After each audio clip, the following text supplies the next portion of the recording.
एक बात याद रखना, भगवान के भक्त के साथ यदि आप माया करेंगे तो वो माया पलट के आपके ऊपर चढ़ जाएगी। माया पति सेवक सन माया, करई तो उलटी परई सुर राया।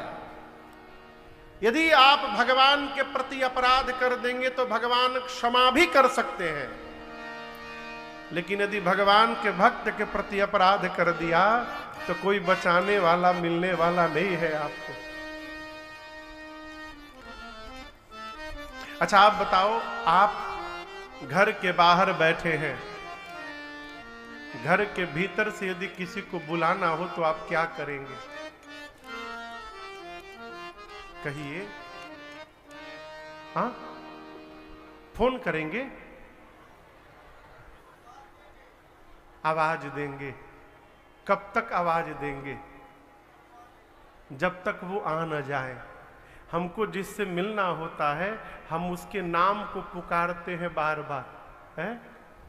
इसीलिए कहते हैं, भगवान का नाम लेते हैं, हरि आ जाओ एक बार,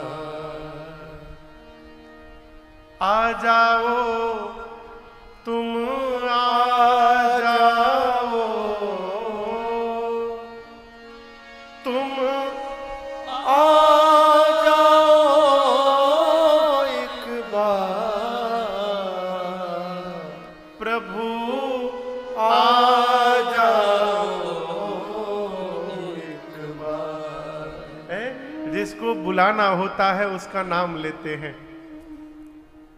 बृहस्पति, देवगुरु बृहस्पति ने कहा, इंद्र आपको पता है पूरा जगत राम राम जपता है और राम जी चित्रकूट में बैठकर भरत भरत जपते हैं। इसका मतलब है भरत जी राम जी से मिलने नहीं जा रहे हैं, राम जी भरत जी को अपने पास बुला रहे हैं, इसलिए भरत जी दौड़े दौड़े जा रहे हैं।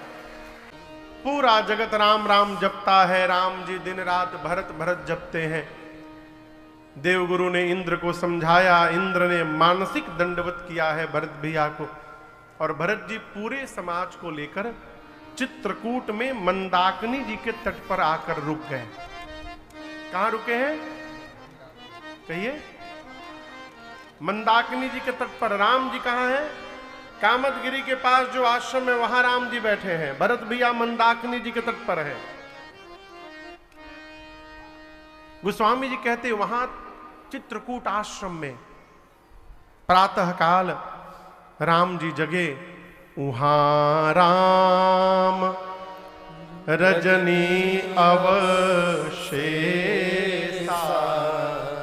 जागे सिय सपन अस दे। वहां चित्रकूट में प्रातः काल जगने के बाद सीता मैया ने राम जी से कहा, प्रभु मैंने भोर बेला में एक स्वप्न देखा है। राम जी पूछे, क्या देखा है? मां ने कहा, नाथ मैंने स्वप्न में देखा है कि आपसे मिलने यहाँ पर भरत लाल जी आ गए हैं, लेकिन प्रभु वियोग के कारण उनका शरीर बहुत दुर्बल हो गया है। साथ में माताएं भी हैं, लेकिन प्रभु न जाने क्यों आज माताओं का स्वरूप मंगल नहीं दिखाई पड़ा मुझे। राम जी सुने तो राम जी विह्वल हो गए। बोले, जानकी भोर बेला का स्वप्न कहीं सत्य न निकल जाए। तुरंत लक्ष्मण भैया को लेकर और भगवान शंकर की पूजा करने लगे। पूजन करके राम जी मुनियों का भी आदर सत्कार करके बैठे थे, तब तक के कोल किरात ने आकर के राम जी को दंडवत किया और कहा, राम जी ये बताइए आप ही के जैसे कोई आपके भाई हैं क्या? और राम जी बोले, हाँ एक मेरे भैया है ना, उनका नाम है भरत। कोल किरात ने कहा, प्रभु भरत जी आ गए हैं। गोस्वामी जी कहते हैं, जैसे राम जी सुने, सुनत सुमंगल बै मन प्रमोद तन पुलक भर, शरद सरोरुह नैन तुलसी भरे स्नेह भगवान के नेत्र सजल हो गए, एक एक रोम पुलकित हो गए। राम जी पहले प्रसन्न हो गए, मेरे भरत जी आ गए, लेकिन आपको बताऊं 2 मिनट बाद राम जी उदास हो गए। उदास क्यों हो गए? कारण कवन भरत आगम। क्यों आ गए? मैंने तो कहा था अयोध्या का राज सत्ता संभालेंगे, भरत जी यहाँ क्या करने आ गए? यदि भरत जी आकर कह दे कि भैया वापस चलिए, तो आज तक मैंने अपने भाई को कभी ना नहीं कहा है। आपको बताऊं, जीवन में राम जी ने भरत जी को कभी ना नहीं बोला, एक बार भी ना नहीं कहा। सरकार राम जी बोले मैंने आज तक अपने भाई को कभी ना नहीं कहा है। यदि भरत जी कह दे भैया वापस चलिए, तो मैं भाई का प्रेम बचाऊंगा कि पिताजी का वचन बचाऊंगा, मैं करूंगा क्या? इसी में किसी ने कह दिया राम जी से कि राम जी अकेले नहीं आए हैं, सेन संग चतुरंग न थोड़ी, साथ में चतुरंगिनी सेना आई है। राम जी भरत जी के स्वभाव का स्मरण करके मन में कहते कोई बात नहीं, आने दो, भरत को तो मैं जानता हूं, मेरे भरत मेरे कहने में रहते हैं। इसका मतलब समझ रहे हैं आप लोग? कहने में रहते हैं का अर्थ है जितना राम जी कहते हैं भरत जी जीवन में उतना ही रहते हैं। परिवार में यदि कोई आपके कहने में जी रहा है तो आप अपने को धरती का सौभाग्यशाली मनुष्य समझिएगा। तो यदि आपके सोचने के अनुसार जी रहा है तो होता नहीं है। सरकार राम जी कहते हैं भरत जी मेरे कहने में हैं, साधु हैं, सयाने हैं। ये तो राम जी सोचे। लक्ष्मण जी को लगा कि सेना लेकर कहीं भैया से युद्ध करने तो नहीं आ गए हैं भरत। लक्ष्मण जी उछल पड़े, धनुष पर बाण चढ़ाकर खींच दिए लक्ष्मण जी, मार दूंगा।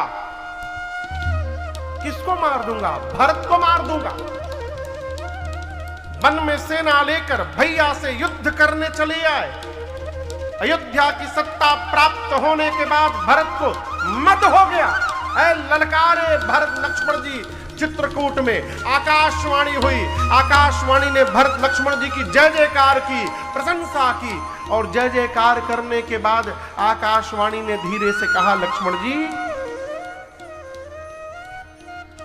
बुद्धिमान व्यक्ति कोई भी व्यवहार करने के पहले 100 बार विचार करता है।